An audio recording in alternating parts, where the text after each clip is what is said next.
Hello class 9। कैसे हैं आप लोग? क्लास 9 आज हम लोग क्लास 9 के सब्जेक्ट केमिस्ट्री के चैप्टर एटम्स एंड मॉलिक्यूल्स का सेकंड वीडियो देख रहे हैं। फर्स्ट वीडियो में मैंने आप लोगों को आयंस तक पढ़ाया था, जिसमें मैंने आपको कैटायन और एनायन की जानकारी दी थी। आज हम लोग बात करेंगे पॉली एटॉमिक आयन की। So what is polyatomic ion? A group of atoms carrying a charge is as polyatomic ion. यानी जब ग्रुप ऑफ एटम के द्वारा जो चार्ज कैरी किया जाता है तो ऐसे ग्रुप ऑफ एटम को हम लोग पॉली एटॉमिक आयन कहते हैं। जैसे अमोनियम आयन की बात करें तो अमोनिया के ऊपर एक प्लस आयन है NH4 प्लस, तो इसलिए चूंकि यहाँ पर ग्रुप ऑफ एटम है नाइट्रोजन और हाइड्रोजन का, तो इसलिए इसे हम लोग पॉली एटॉमिक आयन के नाम से जानते हैं। उसी तरह से CO3 2 माइनस, ये कार्बोनेट आयन है जिसमें इसका ग्रुप है कार्बन और ऑक्सीजन का ग्रुप है जिसके ऊपर 2 नेगेटिव चार्ज हैं, तो इसे भी हम लोग पॉली एटॉमिक आयन कहते हैं। वही बात करेंगे फिर वैलेंसी की। What is valency? The number of electrons which an atom can lose or gain or share to form a bond. यानी वह मिनिमम इलेक्ट्रॉन जो कि एक एटम के द्वारा लूज किया जाता है या गेन किया जाता है या फिर शेयर किया जाता है बॉन्ड के फॉर्मेशन में। So it can also written as the minimum number of electron required for making octet। क्योंकि हमें ये पता है कि इलेक्ट्रॉन को लूज करके या गेन करके या शेयर करके अल्टीमेटली वो एटम अपने आउटर मोस्ट ऑर्बिट में नियरेस्ट जो इनर्ट गैस है उसके स्ट्रक्चर को प्राप्त करता है, जो कि ऑक्टेट के तौर पर होता है। तो जब आउटर मोस्ट ऑर्बिट में 8 इलेक्ट्रॉन कंप्लीट हो जाते हैं तो वो एटम स्टेबल हो जाता है। So it is the combining capacity of an atom of the element. किसी एलिमेंट के एटम के द्वारा जो कंबाइनिंग कैपेसिटी होती है उसे भी हम लोग वैलेंसी कहते हैं, और ये इलेक्ट्रॉन के नंबर ऑफ इलेक्ट्रॉन के द्वारा रिप्रेजेंट किया जाता है। Now what is chemical formula? Chemical formula is a short method of representing chemical compounds. यानी केमिकल फार्मूला जो होता है वो एक शॉर्ट मेथड होता है केमिकल कंपाउंड को रिप्रेजेंट करने का। यानी ये एक प्रोसेस है, क्रिस क्रॉस रूल जिसे हम कहते हैं। जैसे कि सबसे पहला रूल होता है कि अगर हमें किसी भी केमिकल कंपाउंड का अगर फार्मूला लिखना हो तो सबसे पहले उसमें प्रयुक्त होने वाले जो एटम्स हैं, जो एलिमेंट हैं, उसे हम प्रॉपर तरीके से लिखेंगे। जैसे बात करेंगे कि एक एल्युमिनियम ऑक्साइड की अगर हम लोग बात करें तो यहाँ पर एल्युमिनियम और ऑक्सीजन, तो इसका एल्युमिनियम का Al और ऑक्सीजन के लिए O हमने इसे लिखा। अब है दोनों ही सिंबल के ऊपर हम उसकी वैलेंसी लिखेंगे, तो एल्युमिनियम की वैलेंसी 3 और ऑक्सीजन की वैलेंसी 2। अब हम क्रिस क्रॉस रूल का इस्तेमाल करते हुए ऑक्सीजन की वैलेंसी को Al के साथ यानी एल्युमिनियम के सबस्क्रिप्ट में लिखेंगे और एल्युमिनियम की वैलेंसी को ऑक्सीजन के साथ लिखेंगे, तो it will look like Al2O3। ये एक तरीका हुआ केमिकल कंपाउंड को लिखने का फॉर्मूला, केमिकल फार्मूला को लिखने का। अब दूसरा रूल ये है कि यदि किसी ग्रुप ऑफ एटम यानी कंपाउंड में दोनों ही एटम की वैलेंसी 1 हो यानी सेम हो, तो वैसे कंडीशन पे हम इस नंबर को यानी 1 को उसके सबस्क्रिप्ट में नहीं लिखते हैं।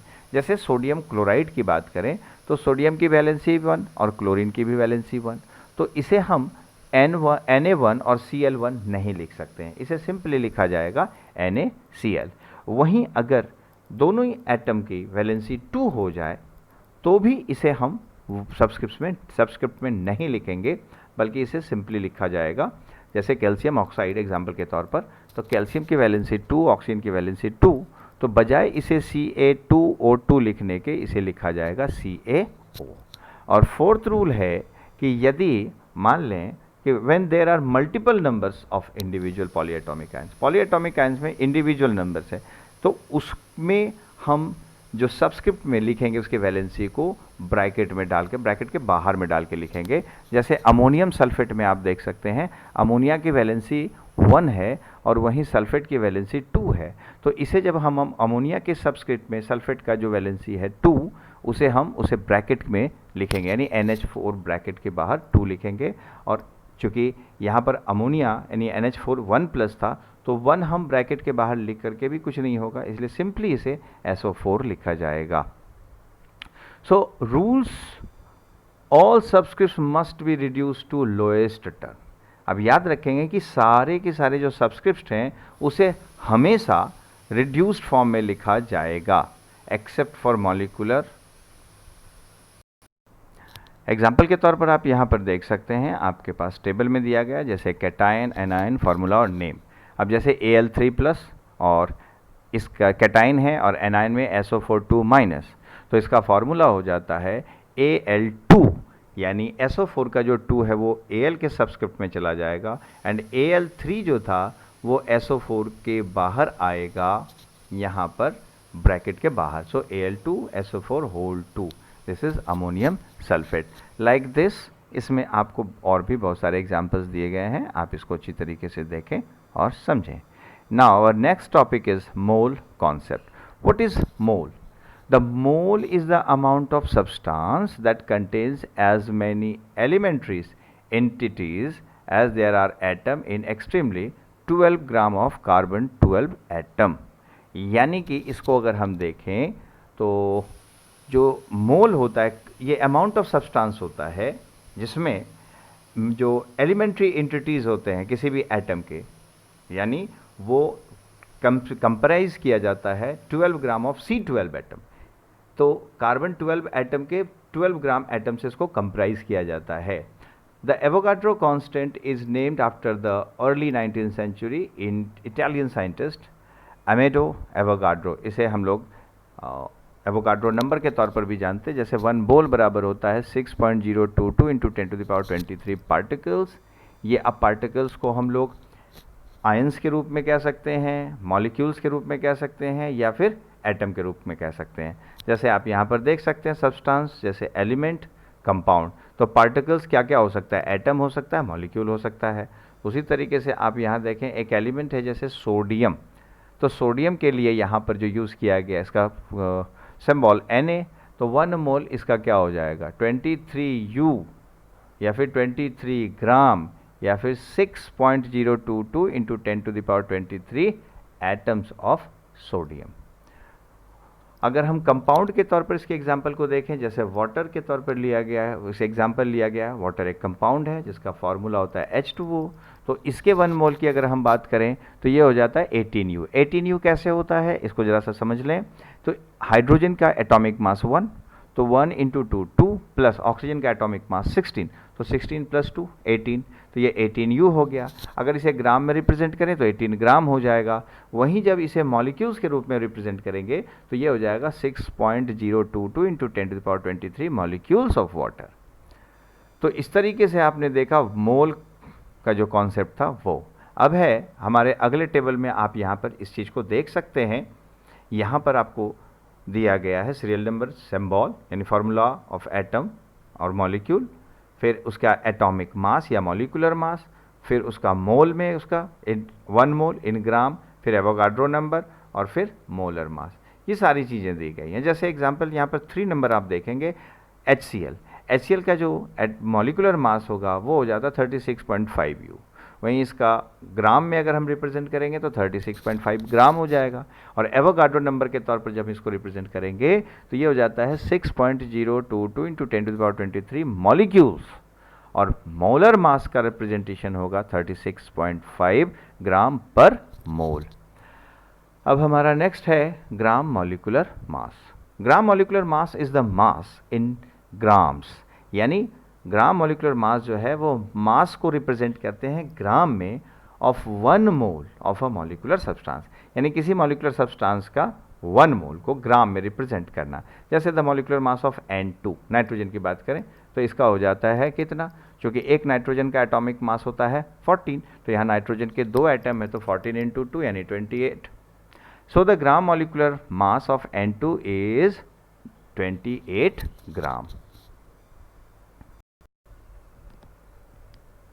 अब बात करेंगे atomic mass. Atomic mass unit, an atomic mass unit or AMU is 1/12 of the mass of an unbound atom of carbon 12 atom, यानी कार्बन 12 एटम के 1/12 पार्ट को हम एटॉमिक मास यूनिट के तौर पर जानते हैं। It is a unit of mass use to express atomic masses and molecular masses. और इस यूनिट का इस्तेमाल किया जाता है, यूनिट ऑफ मास का इस्तेमाल किया जाता है एक्सप्रेस करने के लिए एटॉमिक मास को या फिर मॉलिक्यूलर मास को। And it is also known as unified atomic mass, यानी यू, इसे सिर्फ सिंपली यू से भी डिफाइन किया जाता है। And now molecular mass, a number equal to the sum of the atomic masses of the atom, यानी a number equal to the sum of atomic masses of the atom, यानी atoms के जितने atomic masses होते हैं उसका सम वो equal होता है इन अ मॉलिक्यूल, उस मॉलिक्यूल के रूप में। सो द मॉलिक्यूलर मास, इसको हम लोग एग्जाम्पल के तौर पर समझेंगे कि किसी कंपाउंड में जैसे दिया गया है, आप यहाँ पर देख सकते हैं the molecular mass of C2H6 को अगर हम रिप्रेजेंट करना चाहें तो कैसे करेंगे। क्योंकि कार्बन के 2 एटम हैं तो इंडिविजुअल एक कार्बन का एटॉमिक मास होता है 12, तो 12 इंटू 2, 2 कार्बन एटम होने के कारण हो जाता है 24।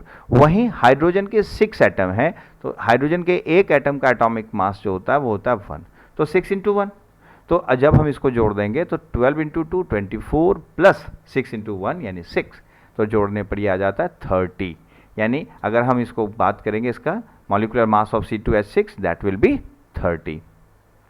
Therefore the molecule is about 2.5 time as heavy as the 12 carbon atom और about the same mass of the atom with the molecular mass of 30।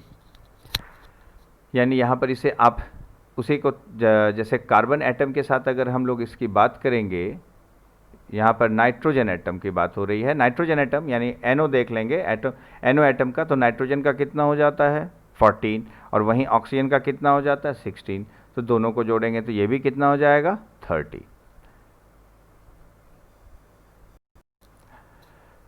So students, अब हम लोग आगे देखेंगे मॉलिक्यूलर मोलर मास और एवोगाड्रो कांस्टेंट के आधार पर इसको एक साइक्लिक फॉर्म में देखें। जैसे मास है, मास को मल्टीप्लाई किया जाएगा 1 मोल या मोलर मास से तो हमें मोल मिलेगा, फिर मोल को मल्टीप्लाई किया जाएगा मोलर मास से तो टू गेट मास। तो यहाँ पर जैसे एग्जांपल के तौर पर देखें कि convert 35 gram of Al into मोल, तो मॉलिक्यूलर मास ऑफ एल्यूमिनियम कितना हो जाता है 27 ग्राम। अब 27 gram is equals to 1 mole. तो अब अगर इसको हम लोग करेंगे तो यहाँ पर इसे हम लोग 35 से यानी 35 ग्राम इंटू 1 मोल बाय 27 यानी इसे डिवाइड करना हो। 35 ग्राम को हमें किससे डिवाइड करना है 27 से, तो 35 को जब 27 से करेंगे तो that will be equal to यानी 35 gram of Al into mole यानी that will be 1.3 mole of aluminium. अब यहीं पर दूसरा एक क्वेश्चन दिया गया कि how many grams of SiO2 are present in 0.8 mole. तो सबसे पहले हम लोग मोलर मास ऑफ SiO2 निकालेंगे तो वो यहाँ पर आपका होगा 60.1 ग्राम। अब 1 मोल इक्वल्स टू 60.1 ग्राम, तो 60.1 ग्राम ऑफ अब चूँकि यहाँ पर दिया गया है 0.8 मोल में, तो ये हो जाता है 0.8 mole of SiO2 into 60.1 gram of SiO2 by 1 mole of SiO2। तो जब आप इसे सॉल्व करेंगे तो ये आ जाता है 48.1 ग्राम SiO2। हमारा एक क्वेश्चन है नेक्स्ट कि how many mole of CO2 are present in 55.5 litre. तो ज़रा देखिए इसको स्टैंडर्ड टेम्परेचर एंड प्रेशर पर वॉल्यूम जो होता है वो 22.4 लीटर इक्वल्स टू हो जाता है 1 मोल। तो इसे हम लोग जब करेंगे तो चूँकि हमारे पास दिया हुआ 55.5 लीटर तो उसे हम डिवाइड कर देंगे 22.4 से and that we will get 2.48 mole of CO2। उसके बाद calculate number of molecules in 200 gram of NO2। ये जो आपको 4 अलग अलग तरह के सवाल दिए गए हैं इसके आधार पर आप अलग अलग चीज़ को फाइंड आउट कर सकते हैं। हमारा next question, calculate number of molecules in 200 gram of N2O। So molar mass of N2O equals to 44 gram. तो पहला to find the number of moles, so 44 gram equals to 1 mole. तो चूँकि हमारे पास ये 200 ग्राम दिया गया तो 200 ग्राम को 44 ग्राम से हम डिवाइड करेंगे तो अपने को मिलेगा 4.55 मोल ऑफ N2O। दूसरा है to find number of molecules, so 1 mole equals to 6.02 into 10⁻23 6.022 होता है, आप 6.02 भी कर सकते हैं। सो अब इसे हम जब डिवाइड कर देंगे 1 बाय 4.55 से, तो ये अपने पास आ जाएगा मॉलिक्यूल्स, इतने मॉलिक्यूल्स हो जाएंगे। तो यानी इसको आपको इंटू करना है 4.55 से, तो 2.74 इंटू 10⁻24 मॉलिक्यूल्स ऑफ N2O।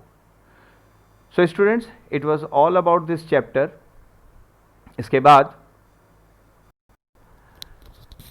आप का ये चैप्टर इस वीडियो में कंप्लीट होता है, और इसके रिगार्डिंग जितने भी NCERT के क्वेश्चन आंसर्स होंगे that I will send you. तो आप इसको अच्छी तरीके से इस नोट्स को पढ़ें, समझें, और अगर आपको किसी भी तरह की क्वेरीज है तो आप कमेंट बॉक्स में लिख सकते हैं, या फिर आप मेरे नंबर पर कॉल करके मुझसे अपनी क्वेरीज को क्लियर कर सकते हैं। My number is 7870020650। Thank you very much.